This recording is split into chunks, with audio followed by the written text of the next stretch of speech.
Action! Welcome, dear listeners, to the episode number 13. Feature films versus TV shows versus short films. That's generally the content we consume.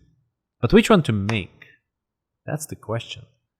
I mean, if you don't have enough budget, you probably can go away with making a short film. But everyone wants to make feature films and TV shows. And everyone seems to be consuming feature films and TV shows. So let's start with features. When I was in St. Petersburg, Russia, I loved going to theaters because first for students they were cheaper and also I have more time when I was at high school.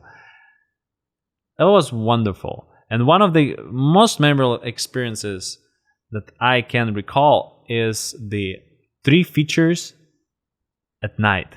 So the movie Nights at a very retro sort of in a historical building theater. So the movie starts at 11:59 and then run until 6 a.m. So 3 feature films with a little bit of pause for like music and snacks and stuff like that. And I will never forget that experience. It's something that really will be with me all my life. That experience of, watching one movie after another movie and then barely have enough brain power to actually realize what happened.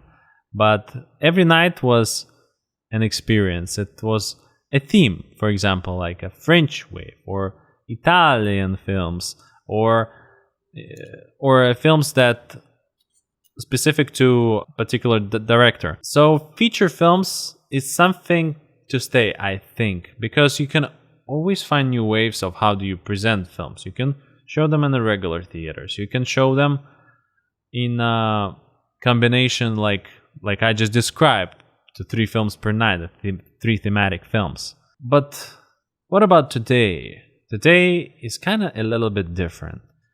Everyone seems to be watching films from their computers, from their mobile devices, and especially during the years of the pandemic, nobody was watching them in theaters. Only now people start coming out of their apartments and into theaters. But what do you think, Rumikay? Can you tell us a little bit about different ways to consume content? How do we actually consume it these days? As the technology has advanced, so has the film industry as well, and the way we, quote, consume content, the way we watch art, the way we watch films, the way we watch TV shows.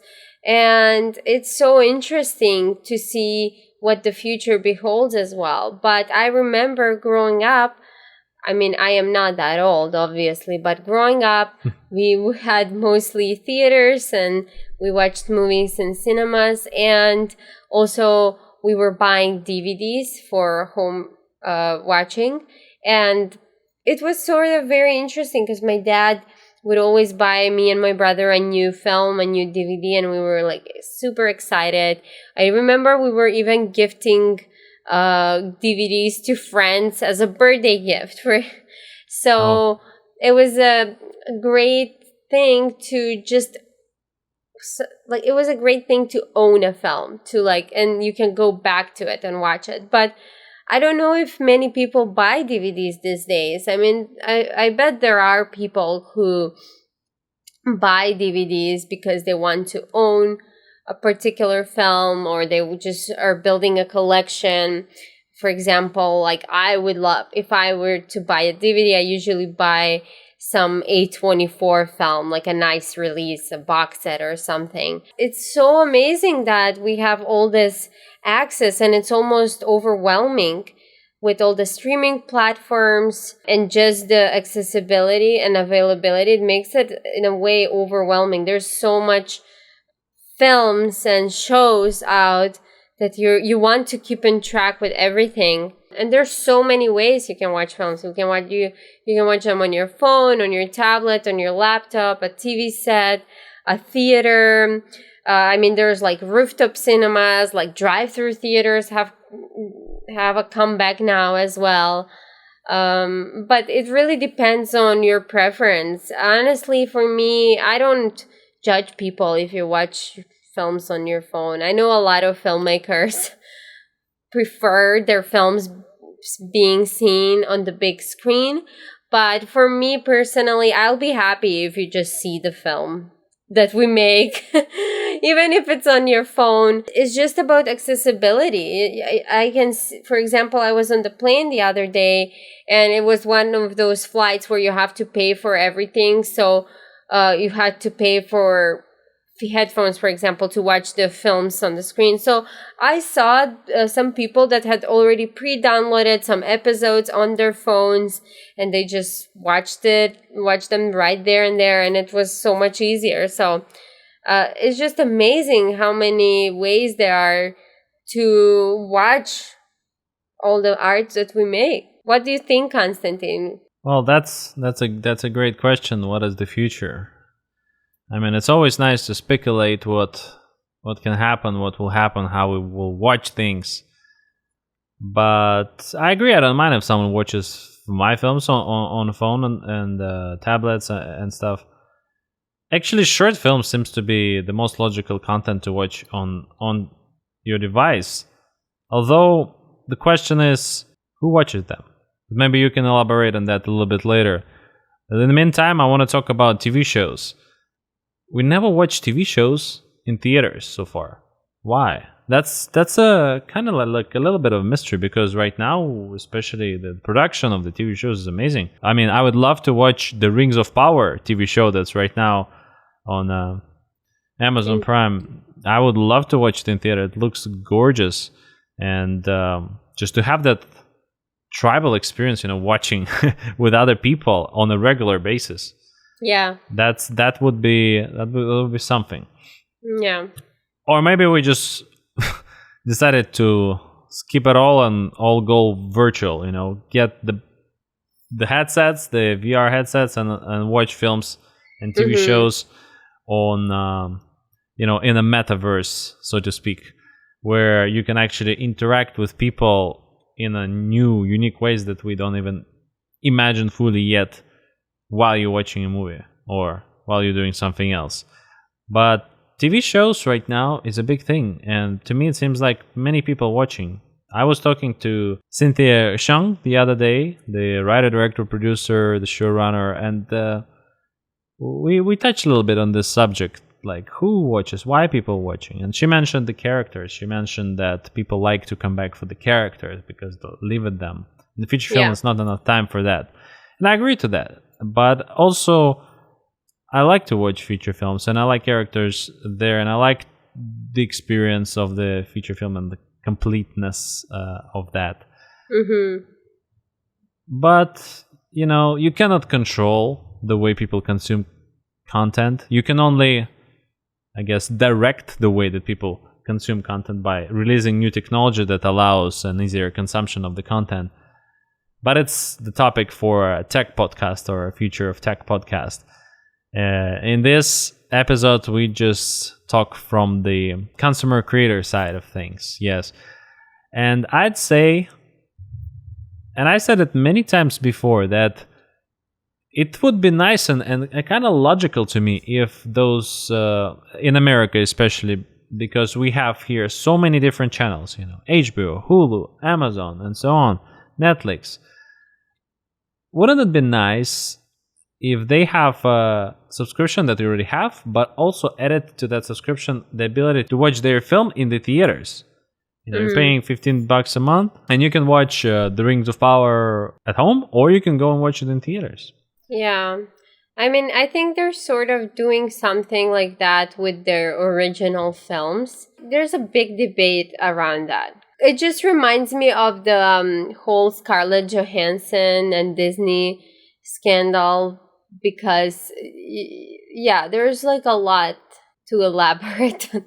Yeah, there's a lot of things that come into play when it comes to when and how can you watch a TV show in a theater or a feature film in a theater. Do you need to get a subscription? Do you need to buy a ticket each time? Because honestly, right now, it's kind of pricey to go to watch a movie. Like you pay $15 for a regular film and like $26 for a Dolby Prime type of film or IMAX type of film. and plus popcorn and other things, it adds up a lot. Could be $100 for like two people or for a family. It's insane, but it's supposed to be the experience for people with the. It's supposed to be the experience for people of any income levels. The revolution, the theaters came to be to allow the masses to watch the films. As opposed to there were like theaters that allowed only to royalty, and the royal people and the intelligentsia were coming to watch theaters.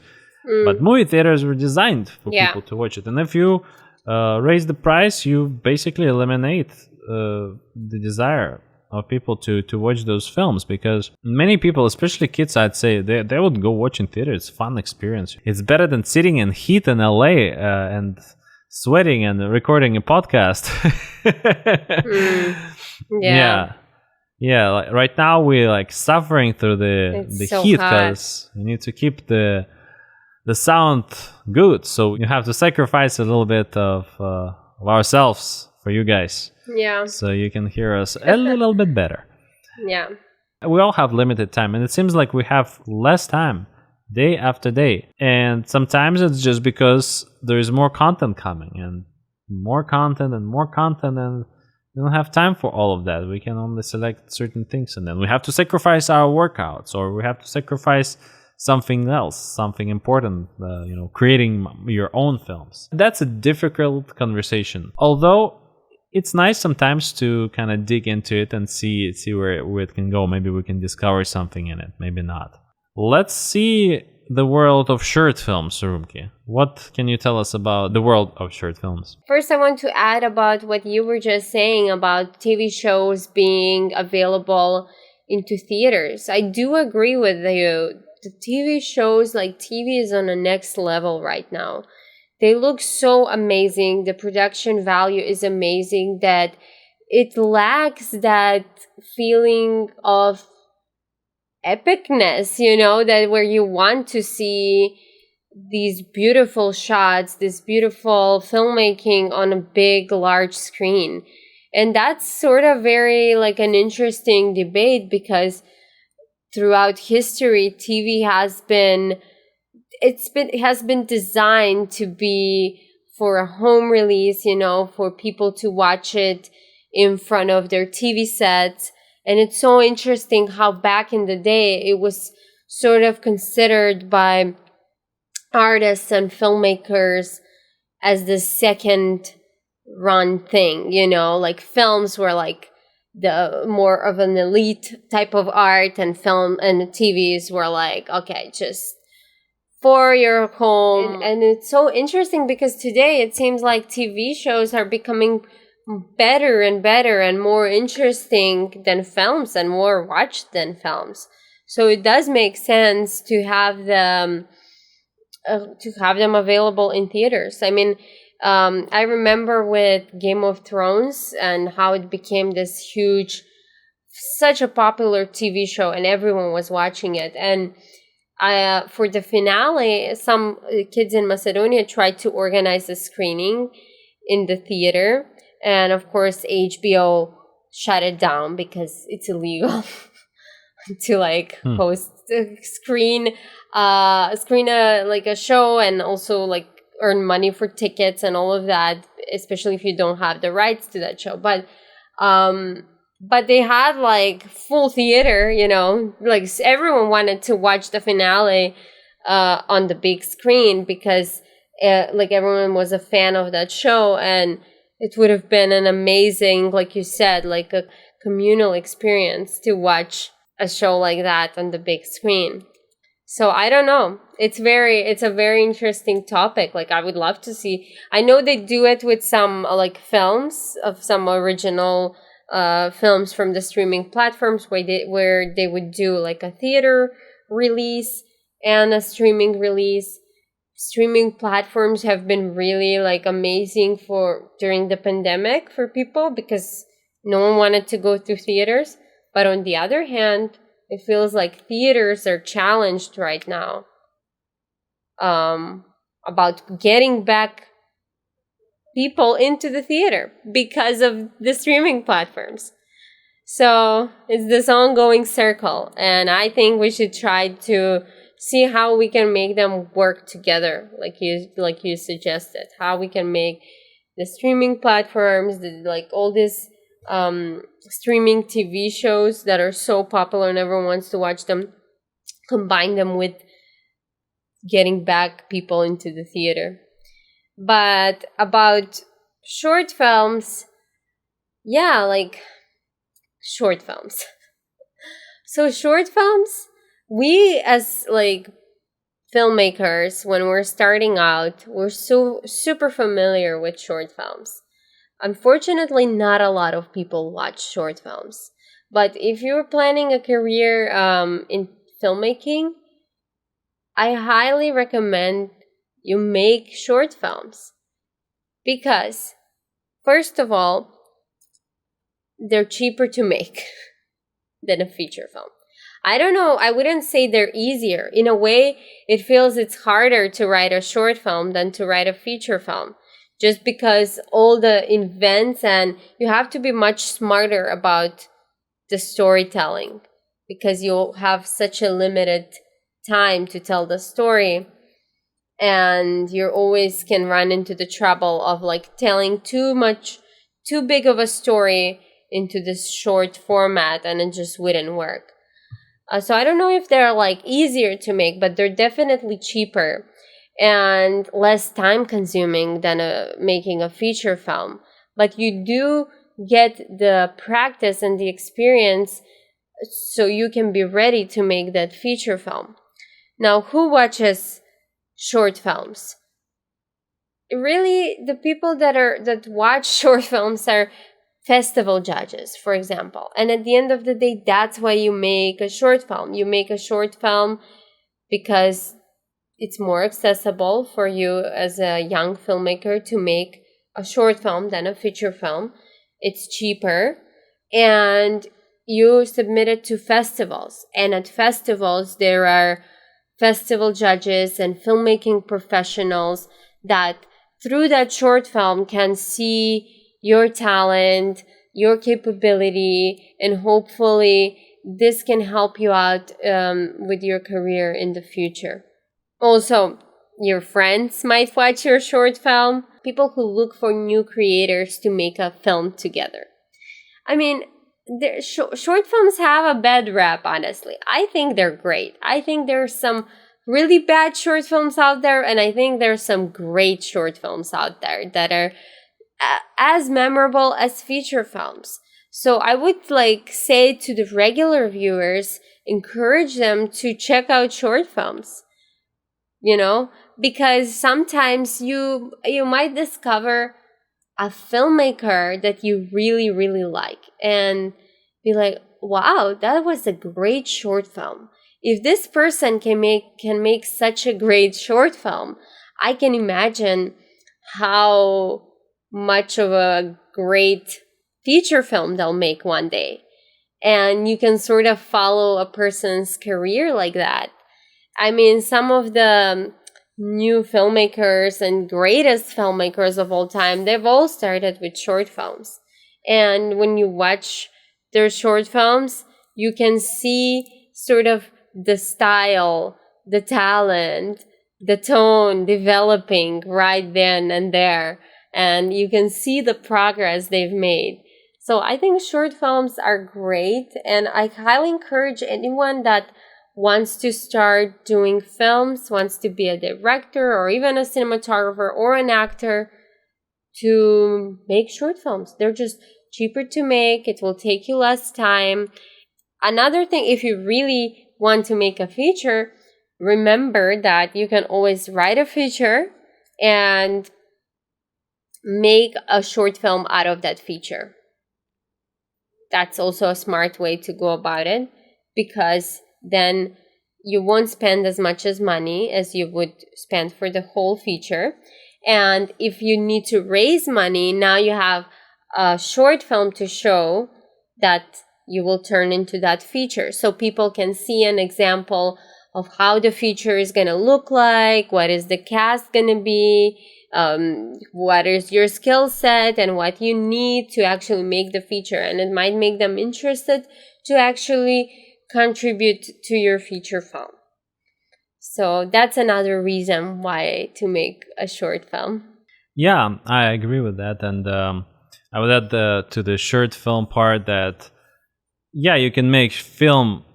Yeah, you can make short film to make a feature, but make sure that when you make a short film, that it's a complete film in and of itself. Because there is a tendency, a lot of people trying to make a short film just to make a feature, and in the meantime, the short film suffers because it doesn't have an arc, and it doesn't people make sense. Who want you to make a feature, they see, oh, you cannot even tell a story in a short film, then how are you going to tell a story in a feature-length film?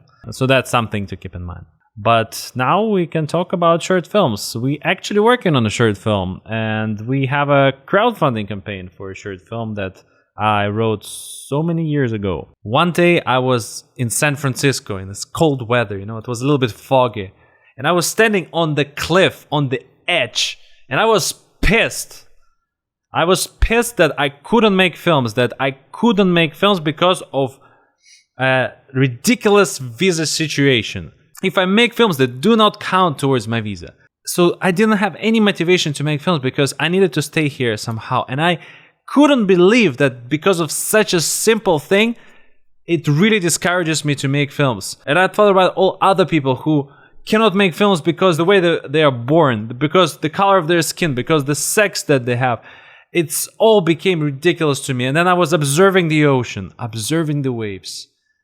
And I thought, what if there is this society that lives underwater, the dystopian society where people are not allowed to create any type of arts?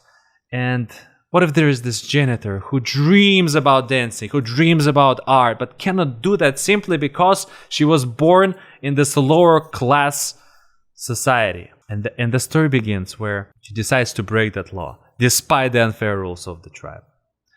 So that's the story that we're working on. That's the story that I've been passionate to write for so many years. It stuck with me for many years, and I still thinking about it because it's not an easy one to make. It's a fantasy. It's underwater. So that's why we need you guys to join us in our campaign. Nice. And now it's time to move to our favorite part, the obsession of the week. What is your obsession of the week, Rumikay? My obsession of the week is iced coffee. Yes. And normally I don't drink that much iced coffee. I am more of a hot coffee person. Even in summer, I order hot coffee. But I was in Europe for 2 weeks, and I was convinced with what Americans have been saying that Europe doesn't have iced coffee. I mean, I'm joking. In Macedonia, there is iced coffee. But when I went to Spain, it seemed like it was a rare thing because I ordered iced coffee twice, and they gave me a hot espresso or macchiato and a cup of ice cubes. So I had to make the iced coffee myself. But so I don't know, since then I've been craving iced coffee, and it's so hot in here in LA. It's you cannot breathe. You're just melting. So any thought of drinking anything hot or even cooking, turning on the stove is just oh my God, I don't want to do it. So I've been craving iced coffee. So yeah, this past weekend, all I had was when we went for coffee rides, I would just order iced coffee. Today I ordered iced coffee. So that's my obsession of the week. But what's your obsession of the week? My obsession of the week is thematically similar to yours. Quite similar. Yeah. I'm obsessed with bath with ice. I was Googling on Amazon the mattresses that you buy to swim in the ocean. They make bath out of the same material. You actually blow up your bath and then you fill it up with water and you put ice in it. Because I just trying to escape the heat. It's so hot. It's insane. It's 100 degrees, sometimes higher. And then if you sit in the apartment on the third floor, which is the last floor, it's so hot inside. You always have the AC on. You turn it on, you turn it off, it gets hot immediately. You go outside, everyone's AC is on, so it's even hotter outside than like on the street, because all of the AC produce their own heat. It's just a vicious cycle. It's horrible. It's just horrible. So I'm trying to find a way to escape, and that's how I try to find a way to escape by searching for the iced bath. I don't know how you call it, ice bath or iced bath, like a coffee. But at least searching for them gives me a little bit of breathe. It gives me a little bit hope. It gives me hope. I mean, I just don't know where we would put that if you order it. It does sound amazing, but yeah, I don't know where we will put it. Yeah, well, where? Like living room, you get lunch and you take a bath at the same time. Sounds like a good thing. Yeah. All right, guys. That's it for today. Thank you for tuning in. And please go and follow our podcast on Apple Podcasts. Thank you. Bye-bye.